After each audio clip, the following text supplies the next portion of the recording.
Wednesday, October the 5th. Apparently, we left the turkey out last night. They've been talking to me since I got here, yelling at me about it's outside. So we didn't get it set to get everything situated with the set stuff. Probably going to have to shut down the head gate today. Gotta get it today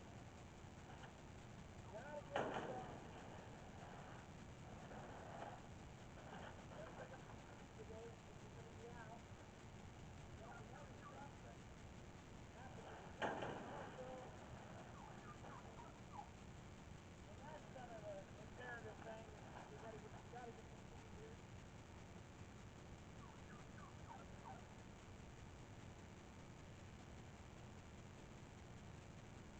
All right. Well, I know, but you would not. It's go to bed. I can't help it. If you don't go to bed, it's up. I know. Okay. Hey, how come you got your time on? You won't go to bed. What's everybody else? Yeah. Go over here and check on the young chicks and the turkey.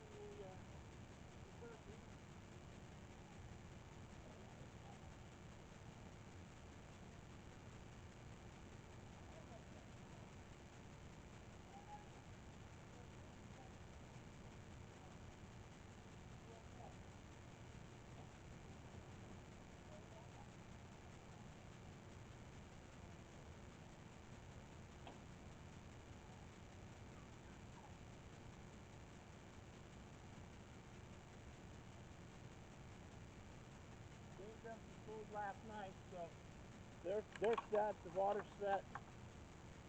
Yes, the turkey is still here. All right, I'm gonna go up here and get my reading. We're gonna definitely close that gate today, but get some reading. We still got water flowing to the in the pipe to the spring.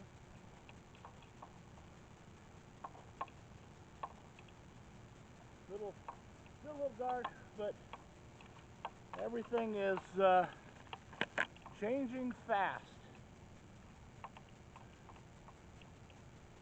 The trees are quickly going into fall. Fall again is my favorite season. I like the cool mornings and the warm afternoons. Not hot. Warm meaning it's 65 to 70 degrees. Get you around here and get the meter readings.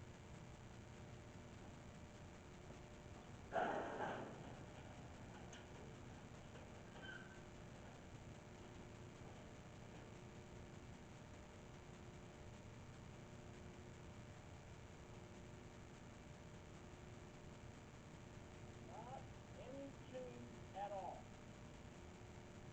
So, and we haven't ran in a couple days, so not surprising.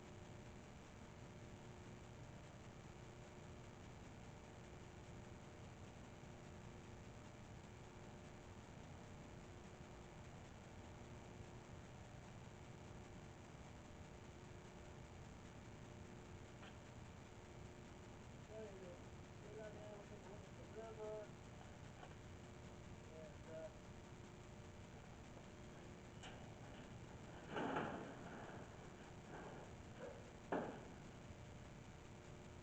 we'll take a gander at what's going on with the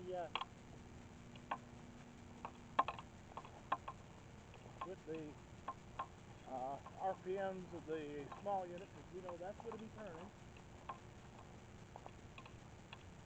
The pond is super low, actually just below the crest, so we are severely dropping water. I believe we're still probably passing the minimum flow. We'll have to check that. And if I can slow the unit down a little bit more, we'll do that and see if we can not have to close the gate. And I'll explain that in a minute why I want to do that. So let's take a look here.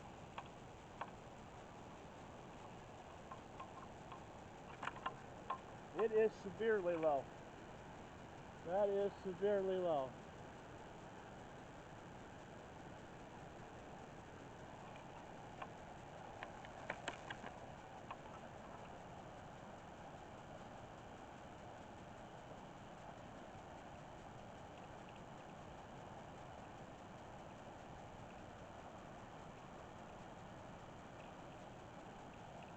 Let's go and take a look downstream here. Again, it's dark. We're not getting the daylight we did. You can see how far the water level has dropped here, and be mindful that those rocks right up there is where the water level usually is. So let's go take a quick look at our tail race, and we'll go from there.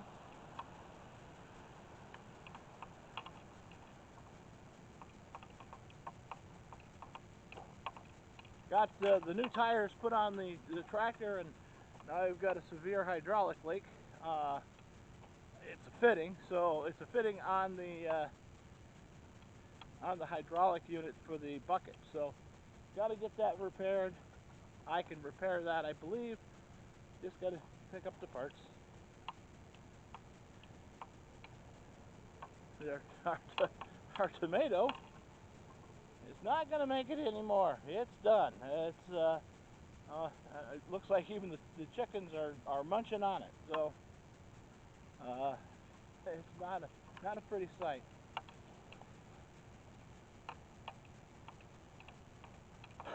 As you can see, that is almost as low as it goes.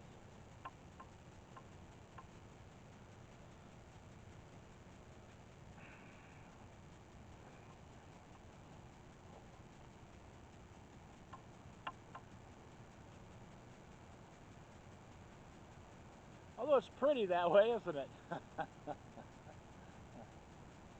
It doesn't do us much good. A little bit of breeze this morning.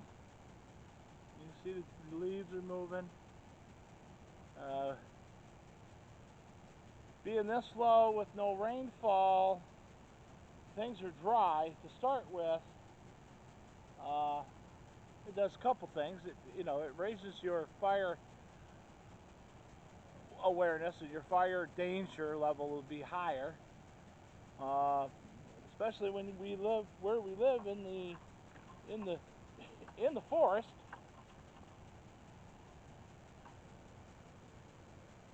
Let me see if I can get you out here, without taking a nosedive in the water. Yeah, you can see upstream there. You can see the fall and what the elevation drop is. Now mind you, in the springtime, the water level is at the base of the foundation there. So where we were standing, we'd be completely underwater. And that is why these rocks are moving. You see that little evergreen down there. That was an evergreen I just cut, fell into the water, and it wasn't going to go in after it. Figured it'll make a really nice habitat for fish. They need cover too.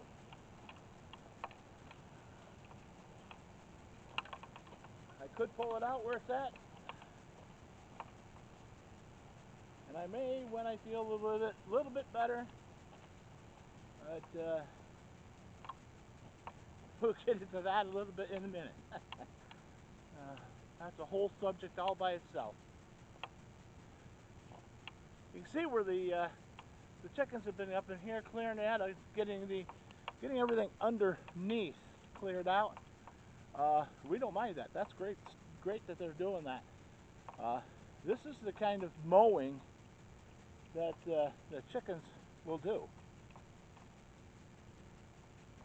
I thought about one time putting a nesting box over there, and or a small coop over there, keeping some meat chickens in there. Never materialized. Just didn't do it. Could easily do it though. I mean, you know, that's a nice little triangle. You've got running water on both sides, so it'd just be stepping over and feeding them. That would require a little more substantial fence than the Premier One. So that would probably have to be a hardware cloth fence, just simply because of where it's at and what it is. All right, let's get in here and get some lights turned on. Close the door because the chickens will want to come in. And that's simply because it's warmer in here. They do want to come in at times and look around for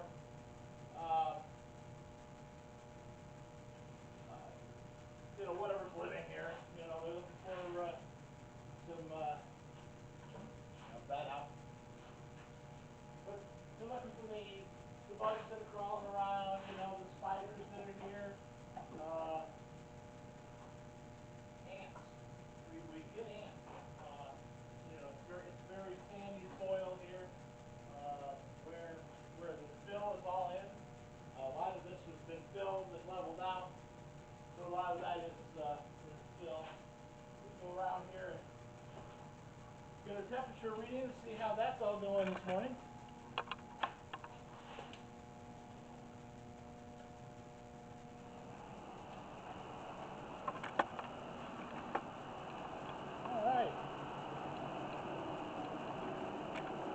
Still have a few remnants of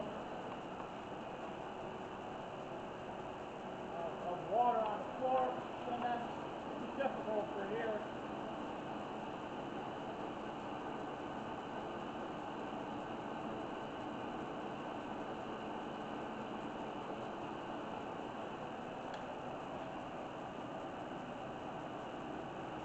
Yeah, it's not real warm.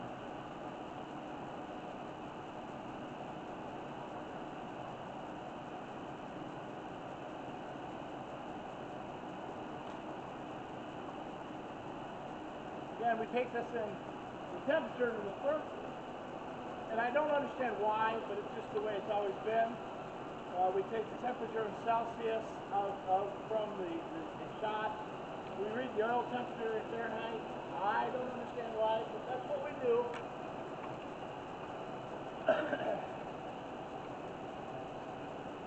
Oil temperature inside the gearbox is only 89 degrees, so you know that'll give you a clue how cold it is.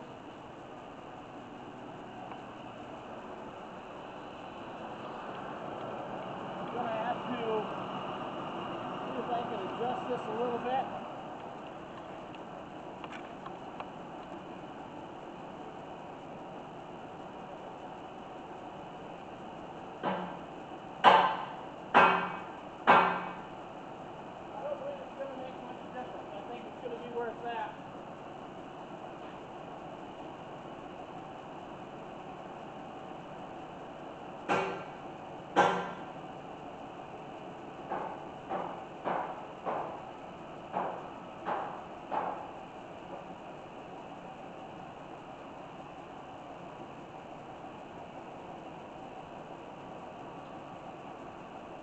Make it a little different, so maybe we'll be okay.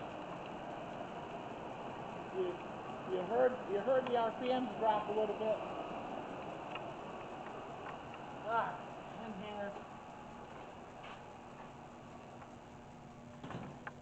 Go ahead to the big unit, check that out, see how that's going.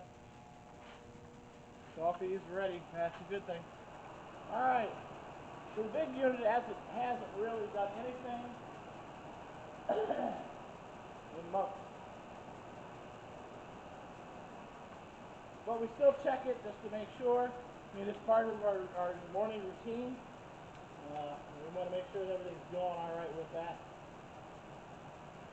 And routine will tell you if something's going wrong.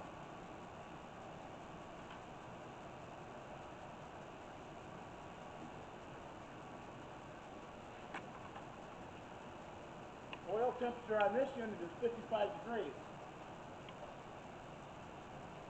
So that should tell you, I mean, it's chilly in here. Let's take a quick look at the, well, we're about there on our temperature. You can see it right here.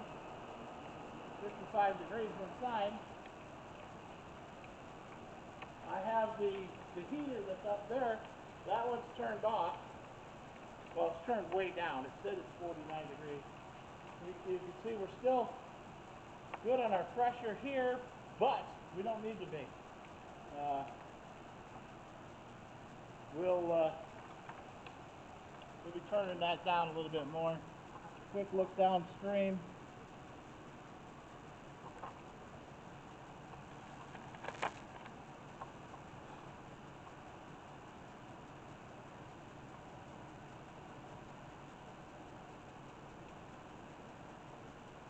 It is quite low.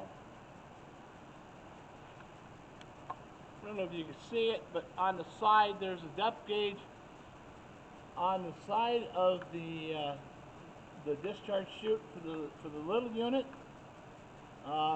We used to use that before we installed an automatic one.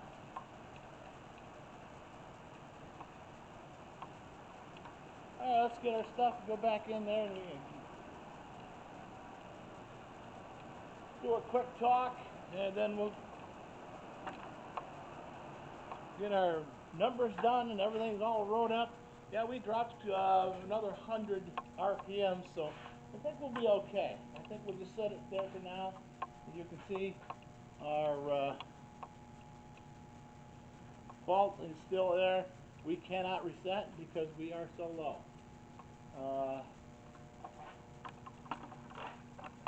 It appears to me that we're still making the minimum flow, but it's just for low. So we'll be all right there. Grab my coffee. All right. So what I want to talk to you about real quickly is having some health issues. I have what's known as hypertrophic obstructive cardiomyopathy, which is a fancy name for my heart is big and it doesn't work quite right. Does not pump correctly. On top of that, recently I started going to, well, we discovered that I'm going into arterial fibrillation. So to combat all of that, it makes me feel I'm really exhausted. You know, my legs are swelling up, and I've got chest congestion because my heart's not working correctly. It's not pumping correctly. I got the dizziness. I've almost fainted once. So all of that combined, after a trip to the ER, seeing the cardiologist, talking to the electro whatever they call him, he's the guy that does the heart rhythms, he's in charge of that.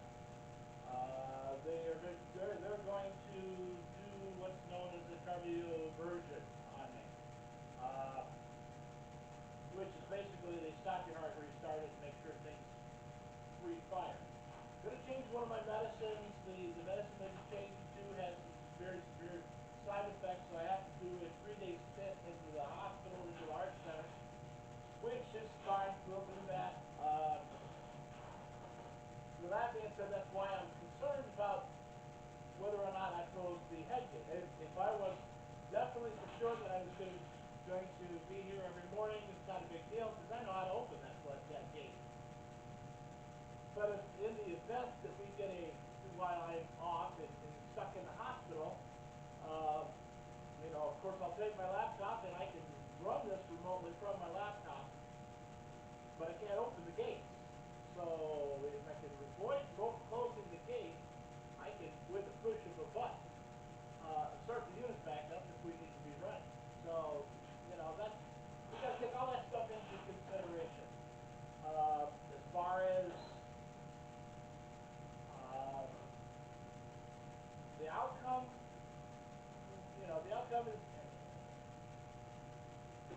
what it is.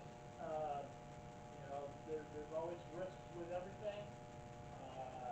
One of the risks in this new medication is that within the first 3 days you could have a heart attack from it. So that's why they've been keeping me in the hospital, because we live 50 miles away from any kind of hospital. Um, 54, 56 miles away from a real hospital. And I think it's like 80 or 90 miles, 80 miles to the Heart Center in Schenectady, which is the premier place. Um, so then my doctor has an office in in Gloversville, which is 50 miles away. So I can't see him there. I can't see his his the, the nurse. What do they call it? NP. I can see the NP. She's fabulous, fabulous. Uh, so with that being said, that's where we're at today. I'm waiting for a call from the doctor's office to tell me what day. They have to coordinate that with, to make sure there's a bed available in the heart